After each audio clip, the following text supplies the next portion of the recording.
Hello, welcome back. This is me, Alaa Garad, and in part two, I will discuss with you what does it mean, the term quality guru, who are the gurus of quality, who taught us and lift humanity and I would say legacy of this knowledge about quality management and practices as well. Uh, the word guru is, by definition, a guru is a good person, a wise person, someone who likes to help others, and um, it is always associated with quality management. I mean, I didn't hear IT gurus or risk management gurus. I always hear quality gurus. I don't know what is the reason the word gurus is associated with quality. Our gurus are probably between 6 to 10, but we're going to select some of them in the interest of time. And of course, you can get more resources about these gurus. The first one is considered to be the father or the godfather of statistical quality control is Dr. Walter Shewhart. And Walter Shewhart is the originator of a very famous, I would say, model or a framework. It's called PDCA cycle, the simplest quality model, the simplest framework for continuous improvement and planning. Probably you've heard about PDCA or Plan, Do, Check, Act. If not, please Google it and find out what PDCA means, or PDSA sometimes. So Plan, Do, Study, Check, Act, or Plan, Do, Study, Act. I'm just touching upon the contribution of these quality gurus, and I'm sharing the names with you so you become familiar with these names. And I hope you will become a little bit curious and go and dig more and find more about these quality gurus. So Shewhart was a consultant in the War Department at the United Nations.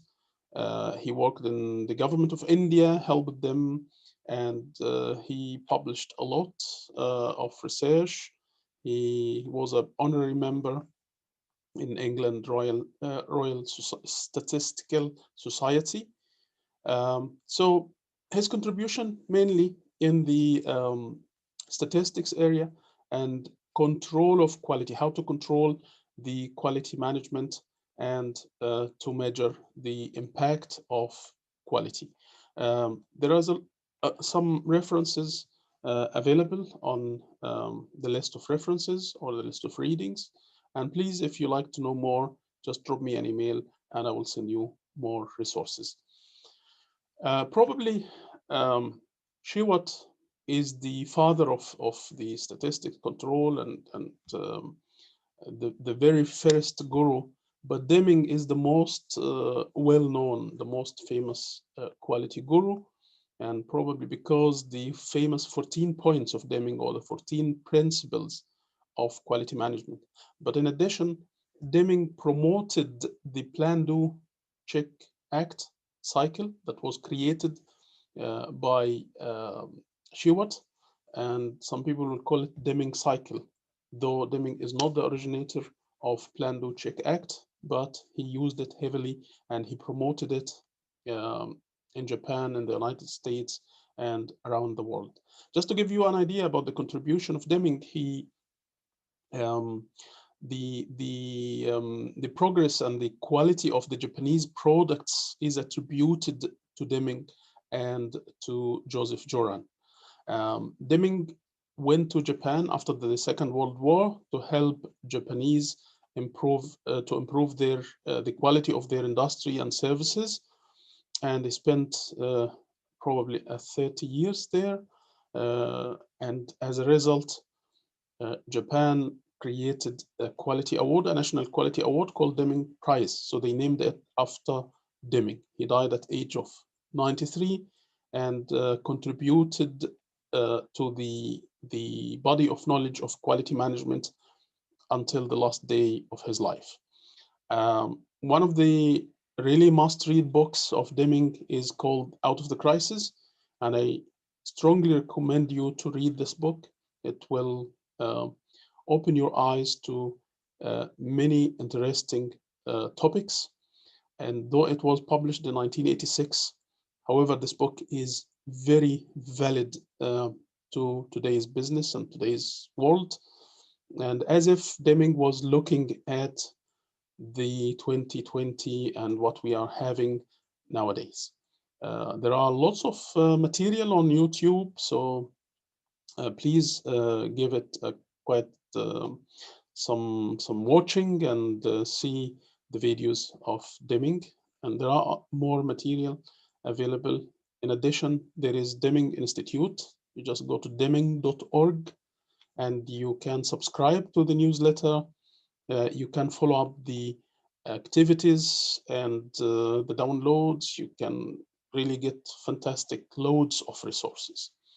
The second key contribution of Deming after the promoting the Plan, Do, Check, Act cycle is 14 points. Again, just try to type on Google 14 points of Deming or Deming principles. You will get these 14 principles and give it a good read. You will notice that this is exactly what we need today. And if we are able to implement these principles, or even some of them, the business will be different, the life will be different, the quality of life will be different in a positive way. So the first point is creating constancy of purpose. We need organizations need to know exactly what they want to achieve, what is their mission, and to hold on this and make sure that they are able to walk the talk and execute this mission. Adopt new philosophy, which is the philosophy about quality, the new thinking, looking into complaints from customers as a gift. Because when some customer complains to you, that means they are giving you a good opportunity to learn and improve your services and products. Look into your colleagues at the business as internal customers. So this kind of thinking and philosophy of quality management, we need it. We need to adopt this in the workplace. And this is the job of leadership. Senior managements, they are supposed to help their people, their team at the workplace to adopt the new philosophy. Seize dependence on inspection to achieve quality.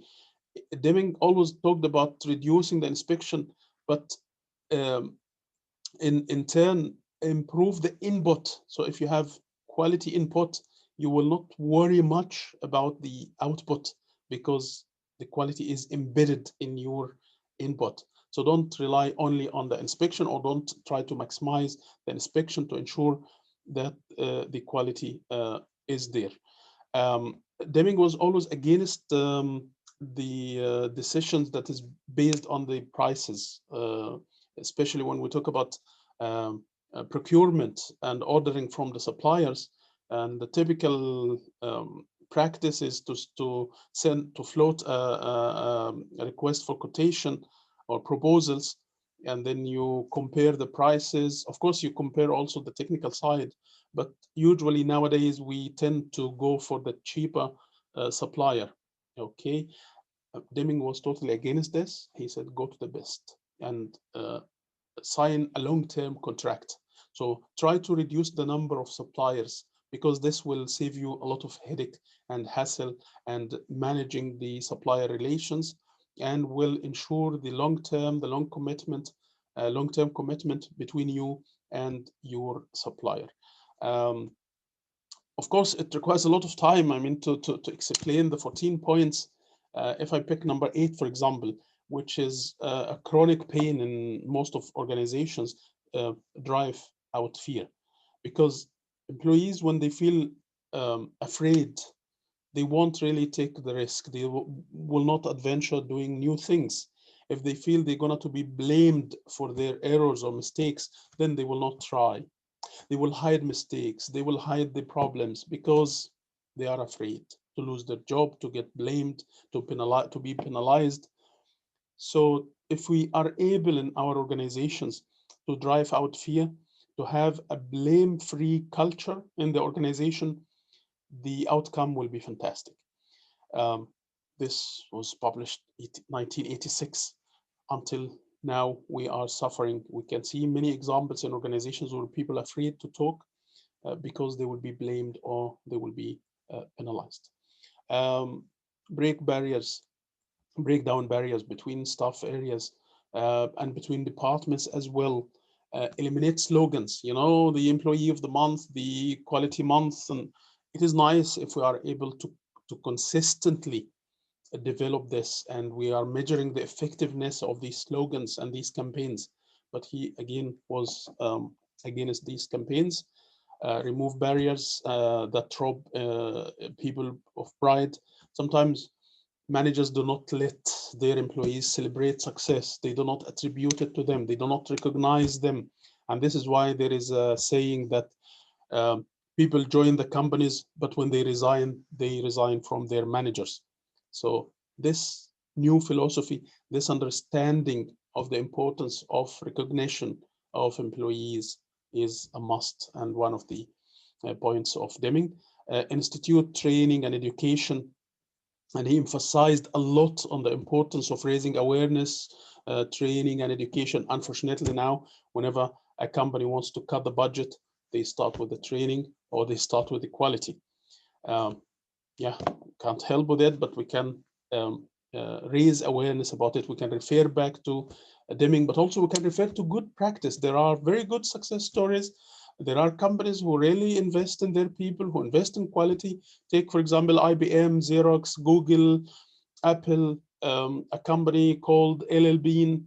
There are fantastic case studies and success stories where companies invest in their employees, they implement the basics and the principles of quality management, and it's very normal to see managers talking about Deming 14 points. I've seen some companies in London, they have the rooms, the training rooms or the meeting rooms with the names of the quality gurus like Deming, Juran, Shewhart. So there is a culture of quality. At the end of the day and at the beginning of the day, quality is a culture. It's not about metrics, it's not about standards, but it is about the culture and raising awareness of people about the importance of the quality. I hope you go through the principles and read through, and I'm happy to discuss further.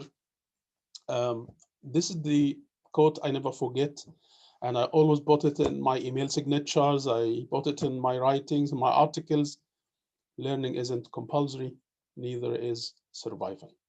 Nobody will force you to save your life, to survive, but also nobody will force you to learn. We can bring you and put you in the class, we can give you lectures, but if you decide not to learn, you will not learn.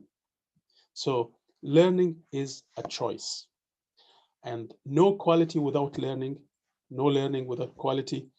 And if we learn, we will take action, hopefully. And if we take action, we will learn. So quality is not a lecture, it's not a theory, is not a metrics. It is a culture, it is a practice, it is learning from our practice. I'm biased to Deming, and I like to talk a lot about the contribution of Deming, but also there are other great contributors and gurus to the domain of quality management. And another one of them is Dr. Kaoru Ishikawa. And Ishikawa is very, very famous with something you may have come across called the fishbone diagram or fishbone analysis. Again, some very simple tool, but it's very helpful, very useful, where if you want to study a problem or you want to study a situation using the cause and effect, you use this fishbone, which is coming from the fishbone of the fish, you know, and put the effect here at the head of the bone or the head of the fish, and then you can have as many as bones as you wish. And we usually cluster the causes into 6 categories: equipment, process, people, material, environment, and management. Of course, can be more or less, but this is as a guideline where you start brainstorming. Usually when we are in a class or we have more time, we do it even online, where in live classes, we use Jamboard and we draw the fishbone, and you start putting the causes of the effect. So let's say the trains nowadays are coming late. So there is a delay in the trains. What could be the causes for this? Okay, COVID, we all know COVID, but in a standard situation, what are other reasons? Is it lack of training? Is it lack of budget? What is it? Is it weather? So we brainstorm and we cluster the causes together so we can find out or we understand what is the root cause of this. Of course, root cause is a very common term, especially in healthcare, RCA. So people working in healthcare, they always look for the root cause. So some exercise for you in the break, if you can go to Google and type Ishikawa and find out more about the contribution of Ishikawa. Again, the great guru, where I think he died at age of 104 years or 105, no, 104. Juran, Joseph Juran or Joe Juran. And Juran had a book or a quality control book that's around 1,400 pages, and it's available for free on the internet. You can download it. It's in the public domain. And this is considered like the Bible of the quality professionals. So it's not a reading book, actually. It's a reference. You can read some chapters or some parts of it. Of course, if you in that much love and quality or of quality, and you can read all of it, that will be great. But this is a major contribution of Juran with this handbook. Also, he brought other contributions and had his own theories, and is always associated with the term company-wide quality management. Company-wide quality management, and which is later became total quality management. More elements of the contribution. I put here a link for you to watch on YouTube some of the material about Juran, and he also worked a lot with the control charts. He's famous of the quality control charts. You may heard about it, where we use it heavily in statistics and in measuring the deviation and measuring the effectiveness of quality. In this video, again, in the interest of time, I'm not sharing, but I'll leave the link here, or you can Google or find on YouTube, where Steve Jobs talking about Juran and how Juran helped Apple to become what they have become, and how he considered him as his mentor. So Juran put or left a fantastic legacy related to quality. The second last guru we're going to talk about now is Philip Crosby, and Crosby is famous of a book, or actually two things Crosby have done. One is called, more than two things, Quality is Free. That's a very famous book. Personally, I see quality isn't free because it requires investment. But I will leave it for you. The book is available in the library and the reading list, and you can find out and read it for yourself. Quality is Free, and it's a reading book. It's different from the quality handbook of Juran. This is a nice book. You can read it and you will enjoy it. Also, he coined the term zero defects. So we want to have quality of products and services to the extent we don't have defects, zero defect. The other thing also is the cost of quality. Crosby wrote and published a lot about the cost of poor quality, and also he discussed what are the elements of this cost. Yeah, so the book, the cost of quality, and the elements of the cost of quality. He has also 4 absolutes for quality management. So there are specific pillars here for Crosby theory. All of these theories and publications are working together. They are not contradicting. Yeah, there is some overlapping, but they complement each other. So don't get confused. I wanted in very short time to give you a snapshot of the contribution of these quality gurus. So these are the elements of the cost of quality when it comes to the prevention. So you don't want to have the defect and then you fix it. So this is the cost of prevention. When you design, you do a review of the design, so you make sure that there are no defects, no gaps. The product qualification, the drawing checks, process capability studies, the tool control. So the cost behind these elements is called the prevention cost. This is one of the hot topics. If you're looking for a topic for your dissertation, I urge you to think of the cost of quality, because there are not much studies about the cost of quality. Then the other element of the quality cost is the appraisal. So you want to evaluate, you want to review the quality, and there is a cost behind this. So the supplier surveillance, you want to observe, you want to do surveillance to your suppliers, so there is a cost in this. You want to do the user acceptance test, so the acceptance of the product, there is a cost for this. So we can understand what are the elements of the cost. Then there is the failure cost, and this is the worst. We don't want to have this actually, because it is very costly. When a hospital fails to save a life, or when a hospital did or does a medical error that can take someone's life, then they will pay a lot if they've been taken to the court. The same story with any other product. So the cost of failure is very heavy. So this is one of the elements we try to avoid, because it can cost us actually the license of the business. The last but not least, guru is a Japanese guru called Masaaki Imai. I think he's still alive. And Masaaki Imai, who coined the term Kaizen and Gemba Kaizen. And there is the institute of Imai called Kaizen, kaizen.com. They have a branch here in the UK. They have branches in many countries. And Imai was very, active. And though I don't know, he's probably more than 90 years old now. When I was in your seats doing my master's in 2001, I got an assignment. My first assignment was to write a mini project about quality gurus, and I looked into the list of the gurus, and I found all of them are passed away. They are dead, except Masaaki Imai. He was alive. Then I wrote to Imai, his institute. I said, my name is Alaa. I'm studying quality, and I'm a big fan of Kaizen and Gemba Kaizen, and I would like you. I invite you to visit. The time I was working in Dubai, and I invited him to come to Dubai. And here I always remember, be careful with what you wish. It may happen.